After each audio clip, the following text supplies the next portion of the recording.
শিক্ষার্থীদের ঘটনায় অবশেষে জামাত শিবির সামনে আসছে। জামাত শিবিরের গুরুত্ব সরকারই বাড়িয়ে দিল। সরকার জামাত শিবিরকে এখন সামনে এনে এই বিষয়টা ডিল করার চেষ্টা করছে বলে ইঙ্গিত মিলছে। দর্শক, শিক্ষার্থীদের যে গণ আন্দোলন, কোটা বাতিল চাই যে আন্দোলন, এতে সরকার বা সরকারি দল কিংবা ছাত্রলীগ ইশারা ইঙ্গিতে প্রথম দিক থেকে একটু ট্যাগ দেওয়ার চেষ্টা করেছিল, যদিও প্রথম দিকে যথেষ্ট নরম সুর ছিল। পরবর্তীতে যখন ট্যাগ দেওয়া শুরু করেছে এই কোটা আন্দোলনকে, সাধারণ শিক্ষার্থীদের এই গণ আন্দোলনকে, তখন বিএনপি ট্যাগ দিয়েছে বেশ কয়েকবার। ছাত্রলীগ, আওয়ামী লীগ, ওবায়দুল কাদের, সাদ্দাম, এরা বিএনপি ট্যাগ, যে লন্ডনের ইশারায়, লন্ডনের ফোনে আন্দোলন, বিএনপি ভর করেছে, বিএনপির ফাঁদ, এই বিএনপি জিকির অনেকবার আওয়ামী লীগ করেছে। কিন্তু অতীতে যে স্বভাবটা ছিল যে কিছু ঘটলেই জামাত শিবিরকে টেনে আনা, এবার জামাত শিবির ট্যাগটা কিন্তু এতদিন কার্যকরভাবে আমরা দেখিনি, বিচ্ছিন্নভাবে দেখেছি। যেমন রাজশাহী বিশ্ববিদ্যালয়ের এক কোটা আন্দোলনকারী শিক্ষার্থীকে আটকে রেখে নির্যাতন করে ছাত্রলীগ বলেছে, তুমি বলো যে তুমি শিবির করো, তাহলে তোমাকে ছেড়ে দেওয়া হবে। এর মানে শিবির ট্যাগ বা আন্দোলনকে শিবির সম্পৃক্ত প্রমাণ করার নানান চেষ্টা লিমিটেড এক্সটেন্টে এতদিন করেছে, কিন্তু এবার সরকার আনুষ্ঠানিকভাবে শুরু করেছে বলে মনে হচ্ছে। মাননীয় আইনমন্ত্রী একটা বক্তব্য, কোটা আন্দোলনে স্বাধীনতা বিরোধীদের ষড়যন্ত্রে লিপ্ত। এখন যখন স্বাধীনতা বিরোধীরা ষড়যন্ত্রে লিপ্ত বলা হয়, এখন স্বাধীনতা বিরোধী আওয়ামী লীগের দৃষ্টিতে কারা, অথবা এই স্বাধীনতা বিরোধী শব্দের অর্থ কি আওয়ামী লীগের কাছে? অর্থ অনেক কিছু থাকতে পারে, কিন্তু প্রাইম অর্থ হচ্ছে জামাত শিবির। এর মানে কোটা আন্দোলনে, আমি যদি এটাকে এভাবে অনুবাদ করি, কোটা আন্দোলনে জামাত শিবির ষড়যন্ত্রে লিপ্ত, এর মানে কোটা আন্দোলনকে এখন জামাত শিবির ট্যাগ দেওয়া হলো, জামাত শিবির ঘটনা এবার সামনে আনা হলো। এখন এত বড় একটা গণ আন্দোলনে জামাত শিবির ট্যাগ, এটা নিঃসন্দেহে জামাত শিবির গুরুত্ব বাড়াবে। নিঃসন্দেহে এতে জামাত মনে মনে খুশি হবে যে আমরা এখনও এত বড় কাজ করতে পারি, অতএব আমাদের সক্ষমতা তো অনেক। যদিও জামাত শিবির ট্যাগ দেওয়ার উদ্দেশ্য হচ্ছে যে এই আন্দোলন সরকার নৃশংসভাবে দমন করবে, রবিবার থেকে শিক্ষার্থীদের যে কোনো কর্মসূচির উপর ভয়ানক হামলা করবে, এজন্যে জামাত শিবির ট্যাগ দিয়ে সেই হামলার লেজিটিমেসি ক্রিয়েট করার চেষ্টা করছে। কিন্তু কোনো কাজ হবে না। শিক্ষার্থীরা যে কোনো বাধা বিপত্তি অতিক্রম করে 2018 মতো কোটা বাতিল করেই ছাড়বে। মাননীয় আইনমন্ত্রী বক্তব্যটি একটু আমরা বিশ্লেষণ করব। কোটা বিরোধী আন্দোলনে স্বাধীনতা বিরোধীরা ষড়যন্ত্রে লিপ্ত বলে মন্তব্য করেছেন আইনমন্ত্রী আনিসুল হক।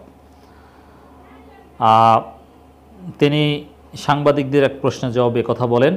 আইনমন্ত্রী বলেন, যারা বাংলাদেশের স্বাধীনতার বিরোধিতা করেছিল, স্বাধীনতার বিরোধিতা করেছিল কারা?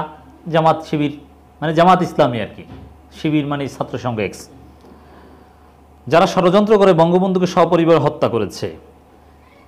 এখন বঙ্গবন্ধুকে হত্যার সাথে তো আর জামাত শিবিরের সম্পৃক্ততা খোঁজে না, তবে বিএনপিকে, জিয়াউর রহমানকে দায়ী করে।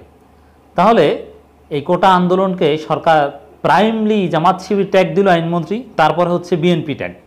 জামাত শিবির বিএনপি দুইটাই, তবে জামাত শিবিরের গুরুত্বটা এখনও বেশি বাড়ানো হচ্ছে, কারণ স্বাধীনতা বিরোধীর প্রাইম মিনিং তো জামাত শিবির আওয়ামী লীগের কাছে। কিন্তু আমাদের অবস্থান স্পষ্ট, বাংলাদেশে কোনো স্বাধীনতা বিরোধী নেই, বাংলাদেশে সবাই এখন স্বাধীনতার পক্ষে। স্বাধীনতা বিরোধী কেউ দেশে থাকতে পারে না, এবং স্বাধীনতা বিরোধী হয়ে দেশের নাগরিক হতে পারে না, এবং সে রাজনীতিও করতে পারে না, এটা অসম্ভব। অতএব বাংলাদেশ 100% মানুষ স্বাধীনতা বিরোধী। তবে হ্যাঁ, স্বাধীনতার চেতনার পরিপন্থী কাজ আওয়ামী লীগ অনেক ক্ষেত্রে করে, অন্য কেউ না। সেই প্রেতাত্মারা এর মধ্যে কোটা বিরোধী আন্দোলন ব্র্যাকেটে কিছুটা হলেও ষড়যন্ত্রে লিপ্ত না, সেটা আমি অস্বীকার করতে পারবো না, মানে ষড়যন্ত্রে লিপ্ত। এটা আপনারাও বুঝছেন, আমরাও বুঝছি না, আমরা তো বুঝি না, সাংবাদিকরা তো বোঝে না। এখানে জামাত শিবির ট্যাগ তো অন্য কেউ দেয়নি আপনি ছাড়া। এতদিন তো নরম কথা বলতেন, এখন এত জামাত শিবির ট্যাগ গরম কথা কেন বলছেন? সব বুঝি, কেন বলছেন? শিক্ষার্থীদেরকে ভয়ানক নির্যাতন করতে চান, এই জন্য। তিনি আরও বলেন, সরকারের দায়িত্ব জনগণের জানমাল রক্ষা করা, সুবিধা অসুবিধা দেখা, এটি কেউ বাধাগ্রস্ত করলে সরকার আইন মোতাবেক ব্যবস্থা নিতে হবে। আচ্ছা, শিক্ষার্থীরা জনগণের জানমালের জন্য হুমকি এরকম কী কাজ করেছে? তারা কোথাও ভাঙচুর করেছে? তারা কোথাও অগ্নিসংযোগ করেছে? কিছুই করেনি। তারপরও জানমালের নিরাপত্তা এইসব বিষয় টেনে আনা হচ্ছে কেন? এর মানে সরকারের লোকজন কোটা আন্দোলনকারীদের ভিতরে ঢুকে বিশৃঙ্খলা সৃষ্টি করতে পারে এবং তারপরে পুলিশকে ব্যবস্থা নেওয়ার গ্রাউন্ড তৈরি করে দিতে পারে।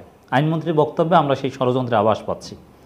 মন্ত্রী বলেন, আমার বিশ্বাস নতুন প্রজন্মের ছাত্রছাত্রীরা যারা কোটার ব্যাপারে তাদের বক্তব্য পেশ করেছেন, তারা সর্বোচ্চ আদালতের আদেশ মেনে অবশ্যই ঘরে ফিরে যাবেন। না, এখানে শিক্ষার্থীরা পড়াশোনা করে তো কোনো লাভ নেই, সরকারের কাছে যে দাবি করেছে সেই দাবি আদায় করে ঘরে ফিরে যাবে। মাননীয় আইনমন্ত্রীর বক্তব্য থেকে একটা বিষয় আমরা কনক্লুশনে যেতে পারি, যে আসলে যে বিষয়টা আমাদের মনে রাখতে হবে, বাংলাদেশে যদি জনগণের পক্ষ নিয়ে আপনি কাজ করেন, কোনো গণদাবির পক্ষে আপনি থাকেন, আপনাকে স্বাধীনতা বিরোধী জামাত শিবির ট্যাগ খেতেই হবে যদি আওয়ামী লীগ ক্ষমতায় থাকে। আপনি কোনো আন্দোলন, কোনো বিষয় যদি জামাত শিবির ট্যাগ না খান, তাহলে বুঝতে হবে যে আপনি সঠিক পথে নেই।